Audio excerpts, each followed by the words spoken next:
Parliament ఎన్నికలలో సర్వేలకు కూడా అర్థం కాకుండా ఫలితాలు వస్తాయని మాజీ మంత్రి ఈటెల రాజేందర్ తెలిపారు. ఎమ్మెల్సీ ఎన్నికలలో బీజేపీ అభ్యర్థి ప్రేమేందర్ రెడ్డి గెలుపు ఖాయమన్నారు. జిల్లా అధ్యక్షులు నాగం వర్షిత్ రెడ్డి ఆధ్వర్యంలో బీజేపీ జిల్లా కార్యాలయంలో ఏర్పాటు చేసిన మీడియా సమావేశంలో మాజీ మంత్రి బీజేపీ కార్యవర్గ సభ్యుడు ఈటెల రాజేందర్ మాట్లాడుతూ పార్లమెంట్ ఎన్నికలలో సర్వే కూడా అర్థం కాని ఫలితాలు వస్తాయని చెప్పారు.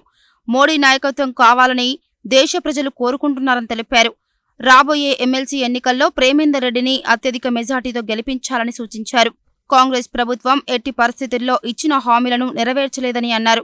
ఈ సమావేశంలో టీచర్స్ ఎమ్మెల్సీ జనార్దన్, రాష్ట్ర ఉపాధ్యక్షులు సంకినేని వెంకటేశ్వరరావు, పార్లమెంట్ ఎంపీ అభ్యర్థి సానంపూడి సైదిరెడ్డి, రాష్ట్ర కార్యదర్శి మాదిగని శ్రీనివాస్ గౌడ్, రాష్ట్ర కార్యవర్గ సభ్యులు నూకల నరసింహారెడ్డి, కన్మంతరెడ్డి శ్రీదేవిరెడ్డి, వీరలి చంద్రశేఖర్, గోలి మధుసూదన్ రెడ్డి, సూర్యాపేట జిల్లా అధ్యక్షులు బొబ్బ భాగ్యారెడ్డి, కంకనాల నివేదారెడ్డి, శ్రీలతారెడ్డి, సందినేని శ్రీనివాసరావు, జిల్లా ప్రధాన కార్యదర్శి చెనమూని రాములు, పోతిపాక లింగస్వామి, గడ్డం మహేష్ తదితరులు పాల్గొన్నారు.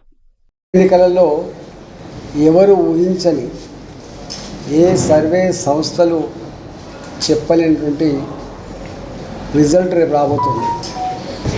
ఈ జిల్లా ఆ జిల్లా అనే తేడా లేకుండా యావత్ తెలంగాణ అన్ని పార్లమెంట్ స్థానాలలో, అది ఖమ్మమైనా, నల్లగొండ అయినా, ఆదిలాబాద్ అయినా, చేవెళ్ళ అయినా, అన్ని పార్లమెంట్ స్థానాలలో ప్రజలందరూ కూడా ఒకటే ఆలోచనతో ఈ ఎన్నికలు దేశ రక్షణ, దేశ అంతరంగిక భద్రత, దేశ పురోగమనం, దేశం యొక్క ప్రతిష్ట, దేశం యొక్క ఔన్నత్యం ప్రపంచ చిత్రపటం మీద ఆవిష్కరించే పద్ధతి, ఇవన్నీ రావాలంటే మోడీ గారే మళ్ళీ ప్రధానమంత్రి కావాలని కృతనిశ్చయంతో ఓట్లు వేసినట్టు కనబడతా ఉంది.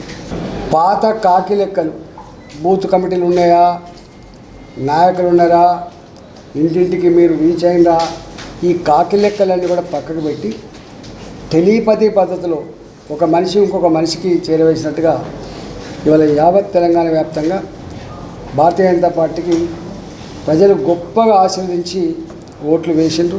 దాని ఫలితం 4వ తారీఖు నాడు ఆవిష్కరించబోతుంది. అదేవిధంగా 27వ తారీఖు నాడు, ఈ నెల 27వ తారీఖు నాడు 3 జిల్లాలకు, నల్లగొండ, వరంగల్, ఖమ్మం జిల్లాలో ఉన్నటువంటి పట్టభద్రులు వాళ్ళ ఎన్నికలు 27వ తారీఖు జరగబోతుంది. దానికి సంబంధించి భారతీయ జనతా పార్టీ ఇప్పటికే ప్రేమేందర్ రెడ్డి గారిని అభ్యర్థిగా ప్రకటించి మా పార్టీ యంత్రాంగం అంతా కూడా దాని మీద పూర్తి స్థాయిలో కాన్సన్ట్రేట్ చేస్తూ ఉంది. 100 ఓట్లకు ఒకరి చొప్పున బాధ్యులుగా ఇచ్చి, బూత్ కమిటీలకు బాధ్యులను ఇచ్చి, ఇవాళ మండలాల వారీగా, టౌన్ల వారీగా, నియోజకవర్గాల వారీగా, పార్లమెంటు వారీగా పూర్తి స్థాయిలో బాధ్యులను నియామకం చేసుకొని చాలా మెటిక్యులస్గా ప్లాన్ చేసి ఎన్నికల్లో గెలవడం కోసం మేము ప్రయత్నం చేస్తూ ఉన్నాం. దానిలో మాకున్న గొప్ప అడ్వాంటేజ్ ఏంటంటే భారతీయ జనతా పార్టీకి ఉండే అసెట్ యూత్, అందులో చదువుకున్న యూత్, వాళ్ళందరూ ఇష్టపడేది మోడీ గారిని.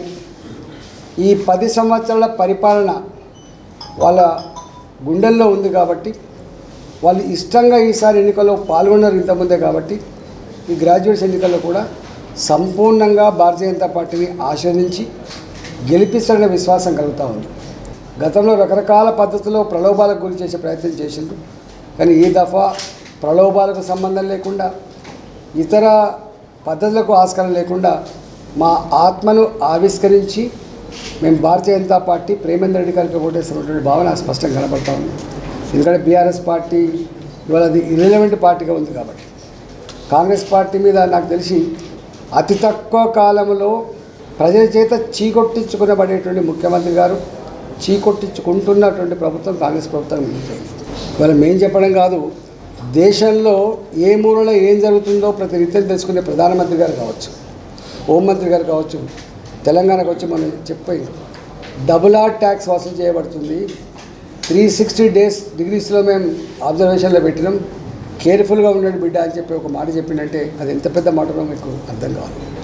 అంటే కాంగ్రెస్ పార్టీ తన పాత నైజాన్ని, పాత స్వభావాన్ని మరింత ఎఫెక్టివ్గా అమలు చేసుకుంటా ఉంది. ప్రజలకు ఇచ్చిన హామీలు అమలు చేయడం దేవుడెరుగు.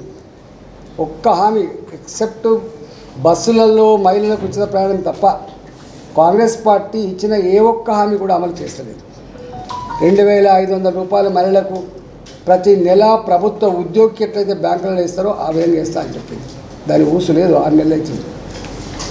2,000 ఉన్న పెన్షన్ 4,000 చేస్తా అని చెప్పిండు. ఇంతవరకు దాని ఊసు లేదు.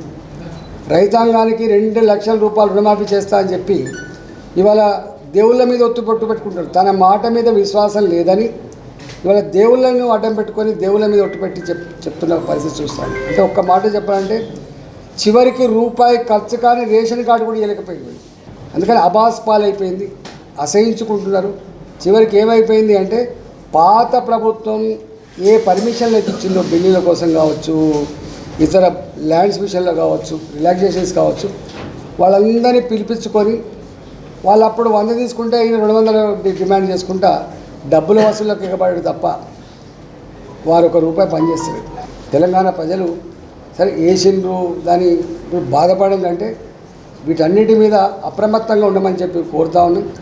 తప్పకుండా రాబోయే కాలంలో భారతీయ జనతా పార్టీ ఇచ్చిన హామీల అమలు మీద ప్రజాక్షేత్రంలో తప్పకుండా వీళ్ళకి ఎక్కడో కాడ నిలువరించక తప్పదని చెప్పి హెచ్చరిక చేసి ఇప్పటికైనా బాధ్యత కలిగిన పౌరులుగా భారతీయ జనతా పార్టీకి ఓట్లు వేసి ఈ పట్టభద్రుల నియోజకవర్గంలో ప్రేమేంద్ర రెడ్డి గారిని గెలిపించాలని చెప్పి కోరుతున్నాను.